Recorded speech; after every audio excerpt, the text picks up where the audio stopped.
Well, that was pretty much the exact same game for a second game in a row, just this time somehow less eventful. So, in the interest of keeping things interesting, let's do this one a little bit different. What's cracking, everyone? Welcome back to Kraken R&R, where for the second time, Seattle falls to the Dallas Stars. This time, 3-1.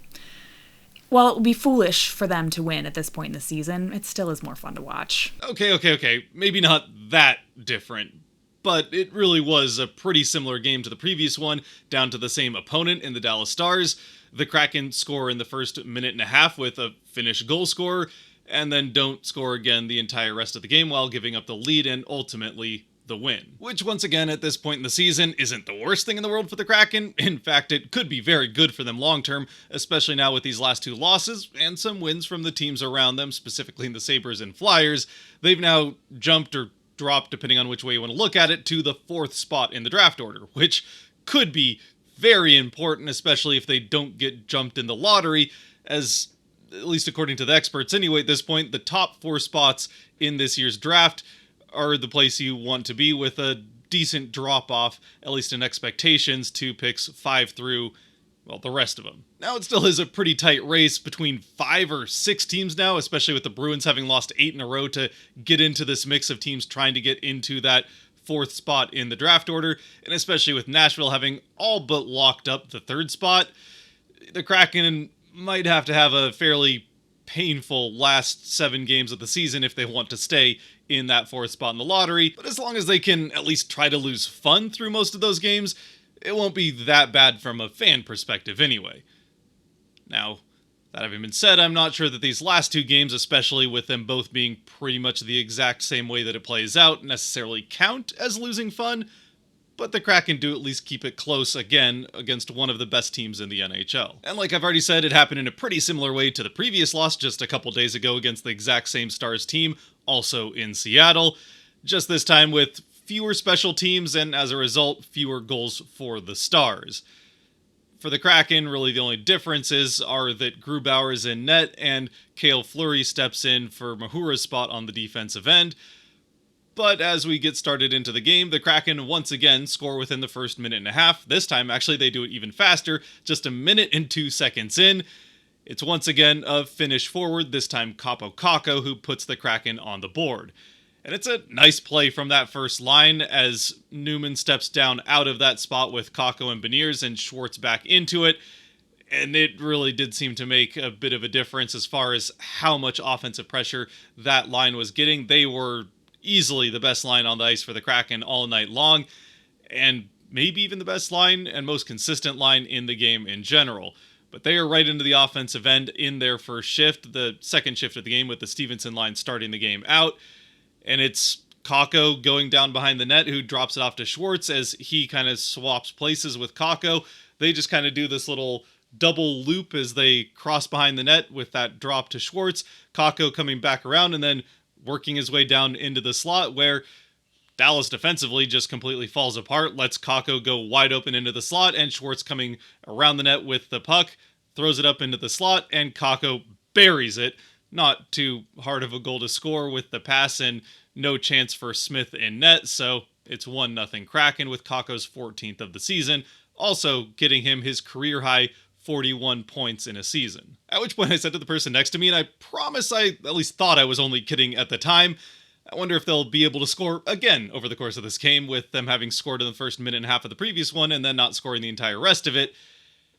And, well, they don't score the entire rest of the game. You've already seen the final score. You know that they lose this one 3-1. And although they did score a little bit quicker into it, they also let the Stars tie the game up much faster than the previous one. In fact, it's not all that much longer. Just over another minute later, the Stars into the offensive end are able to get the answer. And it's just a nice play from Duchesne to work his way behind Evans and get a stick on a shot towards the net. The deflection goes through Grubauer and into the back of it. Not much chance for him. And the Stars, just like that, have made it 1-1. And then less than a minute later, the Stars take the lead on what is a pretty similar goal to the one that they scored for their 4th goal of the previous game. It's once again Wyatt Johnston coming through the neutral zone with the puck off of a pass.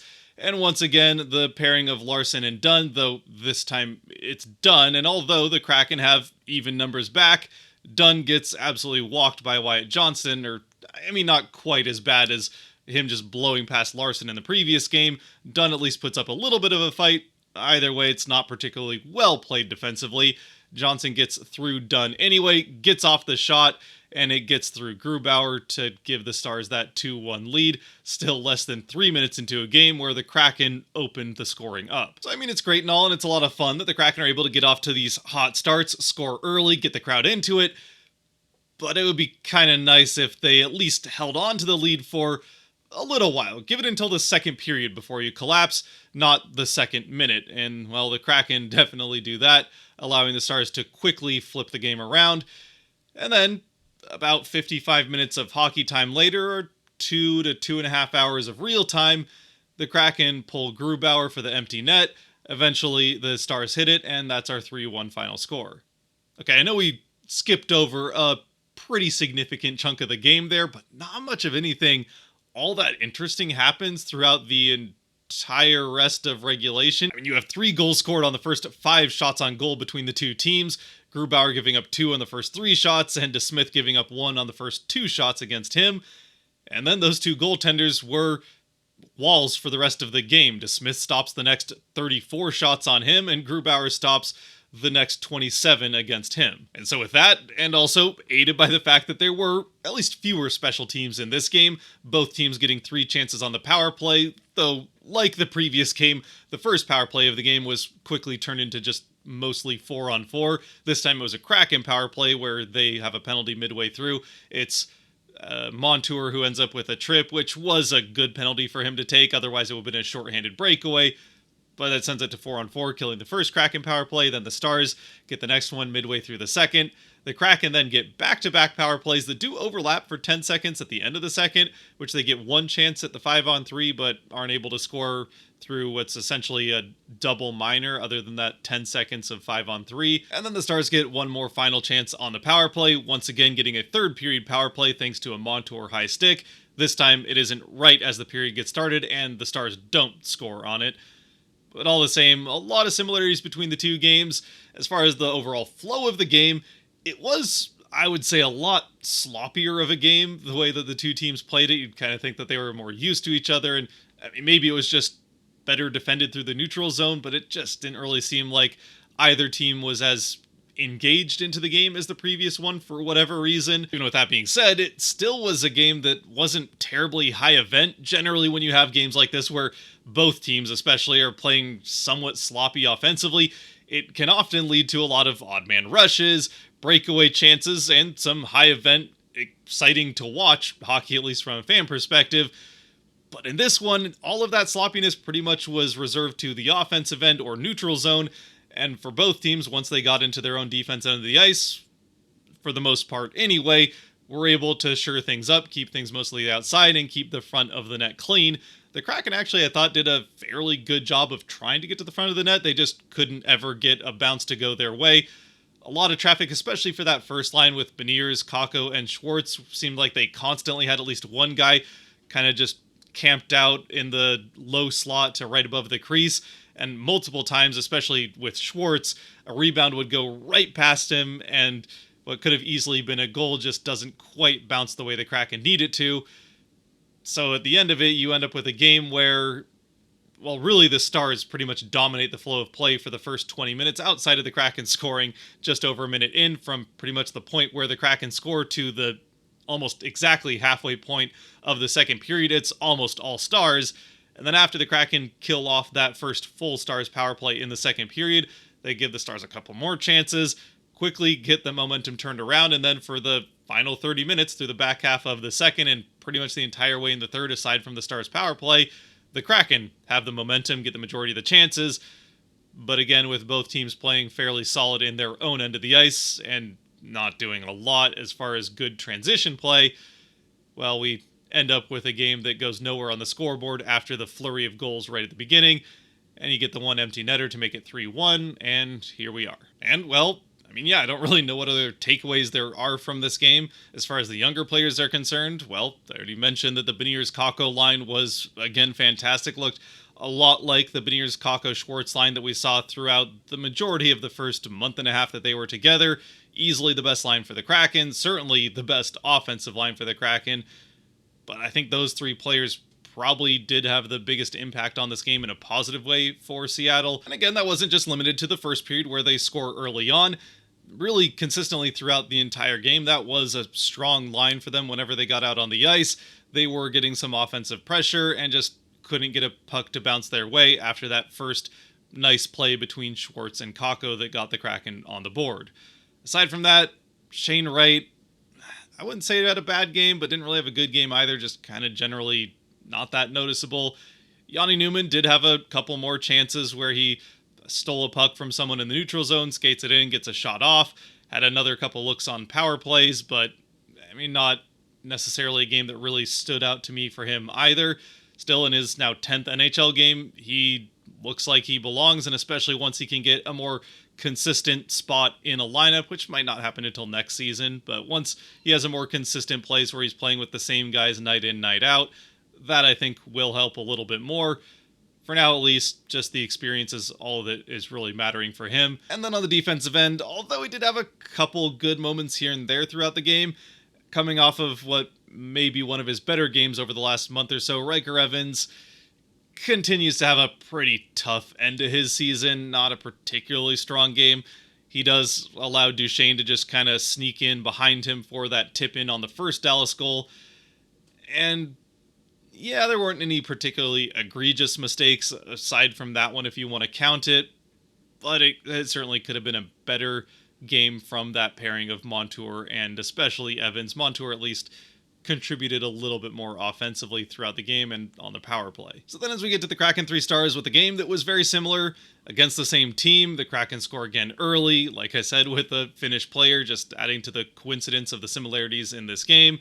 There's a fairly even number of, and still a decent number of power plays, even if there were fewer in this game. But the Kraken are once again unable to score on the power play. At least the one good difference for the Kraken in this game is that the penalty kill was fantastic all night long. They gave up 2 power play goals in the previous game, give up none in this one, but they do still give the Stars a few chances, including a power play in the third that was a result of a Montour high stick. So yeah, just 2 very similar games with a couple of differences, and in the end it's 2 1-goal score games for the Kraken and losses to the Dallas Stars, and games where even if it could have been played worse and you're playing against one of the 3 best teams in the NHL by record at this point in the season, it's going to be hard to come up with 3 stars.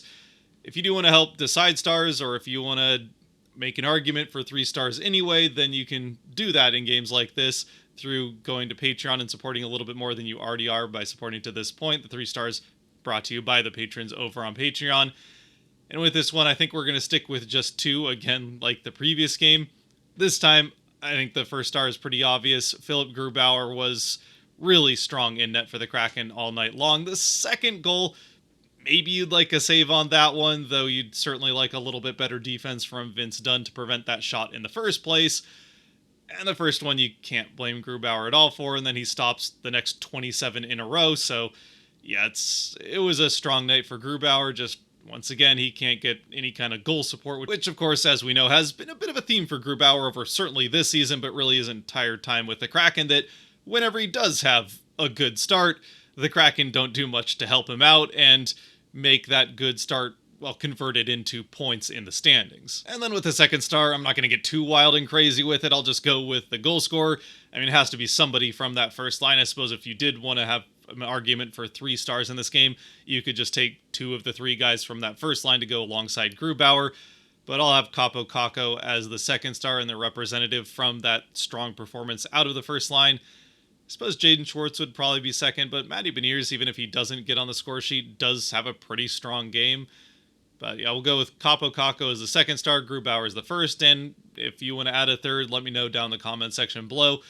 Also, if you think there was more significant differences from this game to the previous one, aside from Everett Fitzhugh on the call rather than John Forsland, so I suppose it sounded different, even if the result on the ice was pretty much the exact same. Let me know down in the comment section below. For the Kraken, 7 more, 5 on the road, and then finishing with 2 at home. And if they can find a way to lose most of those, which should be quite doable. They only have the 2 games against teams that are at least somewhat in this fight for draft. Actually, I guess the Utah isn't really in the fight for draft selection. They're still trying to make an outside push for one of those wild card spots at the end here.